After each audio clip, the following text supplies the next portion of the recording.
Hello, hello, hello. Happy Monday. Welcome to our guest expert interview. Today we have Jason McCleery. He is going to talk about, being productive, creating habits, and then mostly he is, coach for dads. So he's going to talk about what are the things, to look at as you become a father and how we as parents we really forget ourselves because we get so carried away with just looking after our children that we forget who we are. So we're going to talk about as a man, what to look for. And then as a spouse, as a wife, what are the signs that you can look at to really help, your partner come out of these type of situations. So without further ado, I'm going to go ahead and bring Jason on so he can go ahead and introduce himself in more detail and give us, more depth in what he does. So, hey, Jason. Hi, Sarah. How are you? I am doing good. How are you? Doing well. Thank you so much for having me on. Oh, you are welcome. It's a pleasure having you. Welcome to our guest expert interview. We like to bring experts in different area and do the interview so we can create awareness, especially in some parts of our lives that we don't really pay attention to, right? So, and by doing this, our community is going to gain a lot of knowledge from the different expertise that different people, are bringing. So I love talking to, different entrepreneurs with different backgrounds, of course, and then even looking at things in a different angle. So Yeah. I want to give you an opportunity to go ahead and do an intro and tell us about you, Jason. Yeah, thanks. Well, first off, I'm a father of three. I'm a husband. Been married for a little over 16 years now. But aside from that, I help dads uh, rediscover their identities after fatherhood and parenthood. And I like we were discussing before we started recording that the idea is that a lot of guys and parents in general tend Mhm. to really tie themselves into being a parent and kind of put themselves on the back burner for a little while, and then when their kids get old and they don't necessarily need them around as much, they tend to lose some of that. So I help them try and rediscover that identity, find the habits that help them move into that identity, and create better relationships with their spouses, as well as better relationships with their kids. Yeah, I mean, it's going to make you a better father as well as a better, Exactly. Yeah. partner, because just being a parent alone is not going to make your family successful, right? Because Yeah. now you're going to have that missing part. So identifying that early on and working on is definitely crucial. What got you to really, go into this direction? Yeah, it's kind of an interesting story. I worked in a corporate job for 15 plus years. I was doing the normal everyday thing of going to work and spending, an hour in commute and then 8 to 10 hours in a job that wasn't really fulfilling, and then another hour commute home and doing all the getting things ready for dinner and getting the kids ready for bed, and then just waking up and doing it all over again. And Mhm. I found myself really kind of lost in that. Like it was just, I almost wore it as a badge of honor that I was sacrificing for my family and doing these things that I didn't really want to do, but I was, providing for my family. Mhm. And it came to a point where I was in a really depressive state, and I couldn't figure out how to get out of it. And so I just finally took a few days really to really dive in deep into what kind of identity I wanted for myself. And within that work, looking into personal development and health and mental health and physical health and everything, and that's kind of along with that. I really fell in love with that whole field and started working with other dads to try and figure out, replicate a little bit of what I did to myself, and just also successful at, and really love being. I kind of like saying that I like being in the passenger seat of somebody else's successes. I like being that coach, that mentor to help them really realize a dream that they've been trying to realize for a long time and really didn't have either the tools or the mindset or whatever it was to get them there. And so, yeah, so I just really enjoyed working with other dads, not necessarily all dads, but that's kind of my main focus. But yeah, it's been a fun experience to go from that. I know where you've been. It was a rough time, but this is how I worked through it, and this is how I can help you get through it as well. So, yeah. That's amazing, Jason, because a lot of time for men, it's not easy to admit. And Yeah. there's that Yeah. macho-ness as well, right? Ego. So it's hard to admit. So for you to, go through that, admit that, that's okay. Don't worry about it. I know you're worried about the jokes. It's okay. We're human. Life happens. We're not going to worry about it.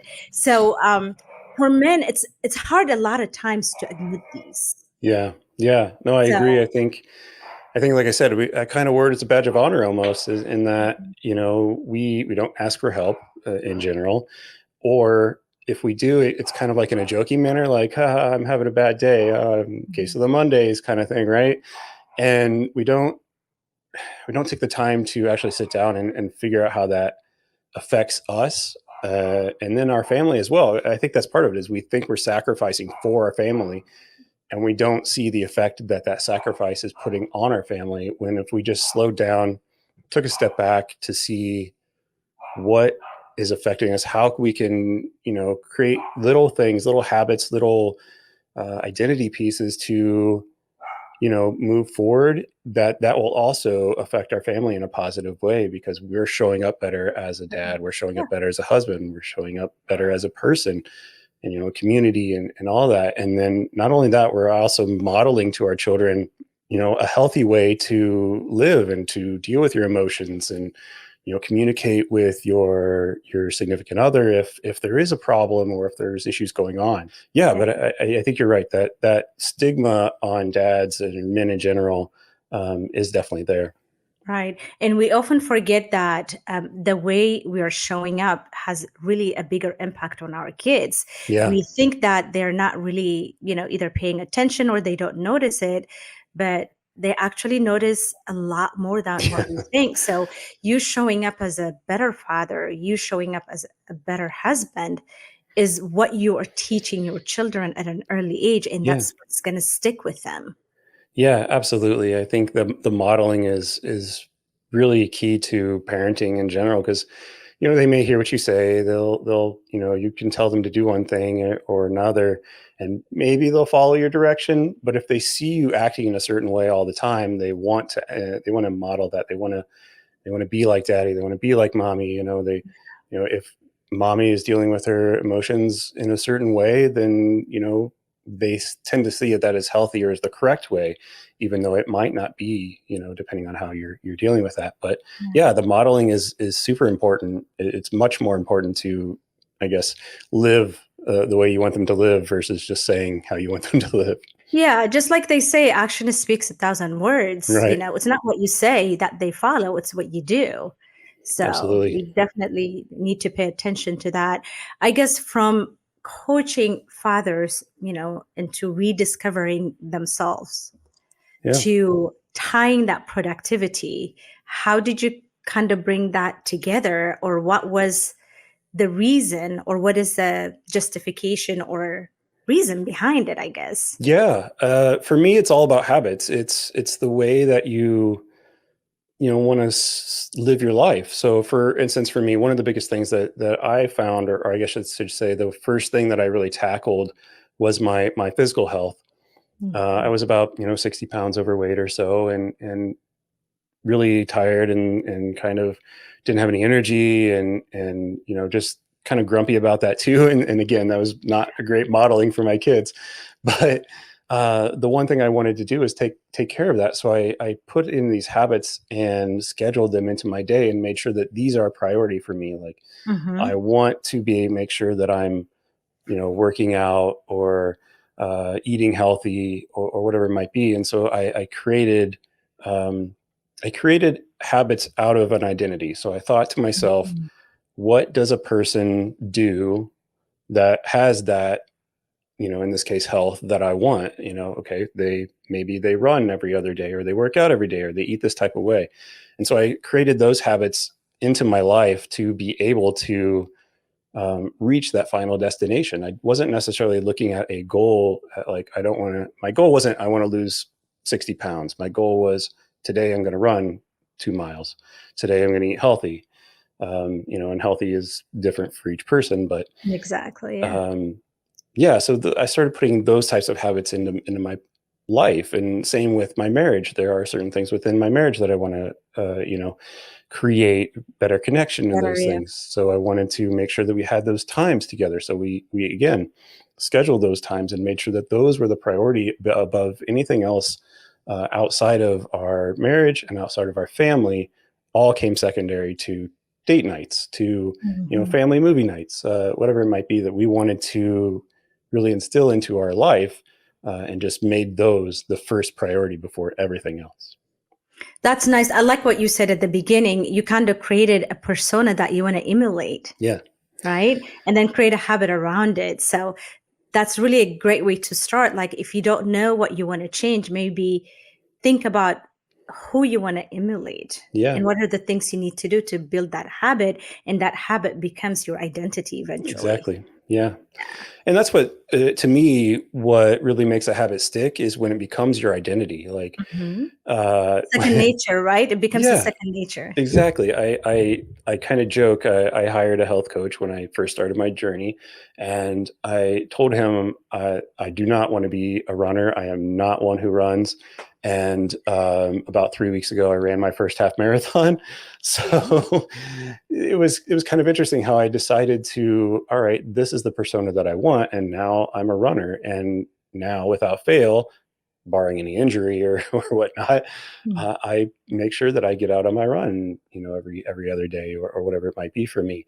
But yeah, those types of habits that are ingrained in you that become part of your identity. Yeah. To me, you have to almost decide what that identity is first before you even start those habits, because they may not stick if you don't think of yourself that way, or even like I'm becoming a runner, or I'm becoming someone who eats healthy, or I'm becoming someone with an amazing marriage, whatever it is that your goals are.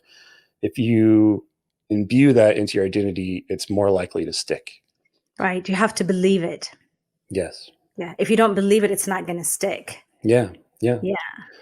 It's Wow. like I think I heard somebody say sometime or another, it's like if you don't smoke, do you wake up and think I'm not going to smoke today? No, it's just part of who you are. You don't identify as a smoker, so it's not a problem for you. So if you wake up and say, I'm going to have date night tonight, or whatever it is that you're trying to, gain from your marriage, from your health, whatever, that's part of who you are. It's not something you have to think about anymore. It's just what you do. Mhm, mhm. Right. And that becoming your second nature, right? You don't have to think about it. You don't really have to put a lot of effort because it Mhm. has become your second nature, which leads to that productivity, Yeah, exactly. right? Yeah. It's all tied together. Yeah, it frees your mind up for whatever else that you want to do in that day. So you Yeah. can, that you're going to work out in the morning, and then you're going to eat a healthy breakfast, and then you're going to spend 20 minutes with your wife or husband, and then you go about your work day. And same thing, I kind of do the same thing with my work day too. Is I'll block out Mm. certain time periods for when I do whatever work, and then that way I know, all right, these days I work on LinkedIn posts or videos or whatever it is. And those kind of things kind of tie into that too, into the business persona that I've created for myself. So, yeah. That's cool. For those dads, like we said earlier, there is ego sometimes. Yeah. What are the things that you want to share with those dads that might feel or they may be going through similar to what you did, but they just have this ego that's not allowing them to come forward? But there's some initial steps that they can take to actually identify what they're really going through and maybe take some Yeah. actions. Yeah. That's a good question. I think for me, the biggest thing that I did to help get myself out of my depression was talk to my wife. Like, it had to be her. She had to know what I was going through. And that was not an easy conversation for me, because like you said, right, it felt like I was discussing a weakness or Mhm. something. Like, okay, if I tell her this, is she going to be less attracted to me? Is she just going to, you know, want to find someone else, whatever it might be? And that certainly wasn't the case. I definitely, I spoke up about it. Something, she's like, yeah, I've been noticing these symptoms from you Mm. for, months now. And I'm just hoping that you would kind of see them for yourself, because, kind of those things that you can't get help if you don't want help, and those kind of things. But Yeah, so that's one thing. Have those conversations, even if it's not your wife or significant other. I would say find someone who you can talk to, Hmm. whether that's a therapist or a coach or a good buddy, a work friend. Yeah. I can almost guarantee you that there is someone that you know that's very close to you that has gone through the same thing that you are going through. Yeah. Uh, it's amazing when I started talking about this a little bit more openly, how much support from other dads and other guys that I got from that. It's like, man, I've been feeling the same thing, and I didn't feel like I could say anything. So I think for me, voicing that and saying what I was going through was not only helpful for myself, but also for those close to me who felt that they could reach out to me now and talk about their issues as well. And so we've I have a dad's group that we talk about every couple of weeks, and we just have those conversations about what's going on in life and how we can Mhm. support each other. And so if you find those groups out there, because they're definitely out there, that's something to help, even if you don't feel like you can necessarily talk to your wife all the time, or you don't want to burden her. Because that's the Yeah. biggest thing that I hear from guys is, I don't want to be a burden to my family. But again, if you're not healing yourself or being productive in that way, you're just being more of a detriment and being crabby and whatever it might be, however that manifests itself to your family. It's definitely worth taking some time to have a conversation with your, like I said, significant other, buddy, whatever it might take. Right. But the thing is, even like, they don't want to burden their spouse, and you are afraid that, your wife might be less, attracted to you. But honestly, at the end of the day, this could be something that could even bring you closer, Yeah. Yeah, right? absolutely. It definitely breeds some intimacy there. Yeah. And I think that's one thing that a lot of guys actually miss, is that, they think that they're hiding and they're being stoic and they're being, unfeeling or whatever. And, what I hear from a lot of wives are, man, I just want him to talk to me. I just want him to open up and be there and let me know what's going on in his head so that we can have those conversations. And maybe I can't heal it. Maybe I can't help a lot, but if I know what's going on, then we can work together to find a solution versus him trying to Figure it out. shoulder everything on his own. Yeah. Yeah. Not only that, just to have someone that can just cheer you on the Yeah. sideline, Yeah. support you, and understand what you're going through. I mean, most of the time, guys don't understand that when you shut yourself and you don't speak about it, it actually creates other issues. It creates a disconnect, Yeah. right? Yeah. I definitely went through that with my wife as well. There were times when she's like, I know something's going on, but you're Yeah. not talking to me. And it just created more friction, more issues. And then, now we're to this point where we can actually say, hey, you're really crabby right now. Maybe you need to step away and do something for yourself for a little bit. And so, and Pull I it don't out. take offense to that at Yeah. all. Pull it out. Yeah, exactly. It's just being able to recognize each other. And again, it's just a way that we've grown closer together. And now we can, have those conversations and be more open with each other. That's fantastic. What would you say to the woman audience? What are the signs to look for so they can Yeah. support their spouses? From my perspective, it does manifest a little bit differently in men. Depression does Mhm. manifest a little bit differently in men than women, or at least the stereotypes, right? For men, it generally comes out as like agitation. It's not necessarily like shutting down and closing themselves in their bedroom, not be able to get out of bed, those kind of things. It's more of like, I found myself getting really short tempered with the kids very Mhm. easily. And Yeah, normally I'm very steady and go with the flow kind of guy. But yeah, when I'm in those states, it's just like something just makes me snap very quickly. And same with, with the wife, with the kids. And then, like I said, just kind of shutting out and just being like, I'm fine. I'm fine. Just let me deal with this. I'm fine. leave Those me kind of alone. things. Yeah. Those kind of attitudes. If you're seeing it a lot, I think there are times when just stepping up and just say, hey, something's off. I can tell that something's off. I would like you to open up to me. But if not, here's a friend that you should talk to, or something along those lines, or maybe even bring it up to, if they have like a really good best friend that you're close to, Mhm. having a small conversation about that. just seeing how they can open up to them and let them know that, they're thinking of you and those kind of things. Yeah. That might be stepping over some boundaries a little bit, but I would just say, have that conversation.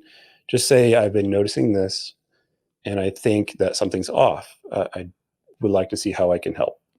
That's And do basically it in a positive way. exactly. Yeah, it's not like Instead of you're being it. yeah, you're just being a jerk or making them feel even worse. Do it in a Yeah, positive way, constructive. Hey, I'm noticing a change in you. Is there something, I can help you with, or let's talk about it? exactly. So it's usually always how we approach things that matters. And also, what I wanted to say, just in summarizing, I know this is a business group, but before business, we are human, right? We have feelings, we have relationships, and then we have to take care of ourselves and our mental state in order to even be, a good person or a good Yeah, entrepreneur. So that's why I really wanted to have this conversation, because mental health is overlooked at times, or sometimes it's even a taboo. And we're like, no, we need to hit it head on. We need to address it. It doesn't even have to be labeled mental health. It's just a well-being, that mindset, that well-being. If we are not in the right mindset, or if our mental state is not in a good state, we're not going to be good at anything, whether it's parenting or business or even working professionally or working for anybody. So yeah, it yeah, we usually just put it in the back burner, and it doesn't need to be. yeah. And I think more and more, the times there are now, there's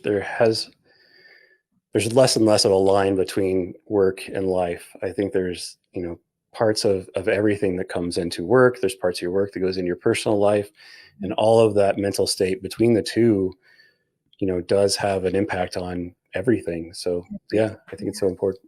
I've heard from a lot of entrepreneurs that their business did a lot better when they resolved other issues in their life. Yeah, So that tells you that everything is interconnected. You can't just push one part of your life, down the gutter and think that, it's going to be okay. So this is yeah, this is a great conversation, Jason. I really enjoyed, talking to you. yeah. Thank Um, you. tell our community where they can find you. Yeah, absolutely. I spend a lot of time on LinkedIn, so you can find me there. It's just Jason McCleery. However, I also on Instagram at epic.dad.coaching, and then the website's epicdadcoaching.com. Yep, and then you've got your podcast too. Oh, yeah. The podcast is Epic Dad Podcast. Thank you very much for bringing that up. Epic Dad Podcast, and we're gonna put the links in the comments of the video, in the group, and then when we get the podcast ready, we're gonna share it with you. We're also gonna definitely tag you when we post it. Jason, That'd be thank you great. so much. It Thank you was so much for great having me. having you. It was a great conversation. It We'll was. definitely reconnect. Absolutely. Thank you, Sarah. You're welcome. Take care. Well, everyone, I hope you enjoyed this conversation. Let's definitely be intentional, pay attention, whether it is with our spouses, friends, or even family. When you notice something being unusual or somebody behaving differently, I guess a little unusual, try to reach out, with a comforting approach, of course, and not blaming or attacking, and see how you can support them. Definitely, mental health is a huge issue in any community. To be honest, it's not even specific to any any specific community, but everywhere it is crucial that we see it, we understand it, and we support each other. And then depression has taken a lot of lives, and it affected a lot of families. So let's just be gentle and kind to each other, and just try to be supporting one another. So having these conversation more often is just going to normalize it.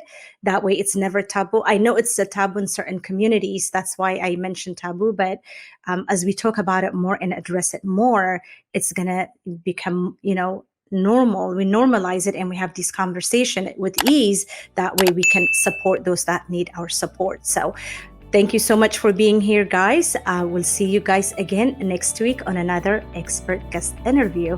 Have an awesome week.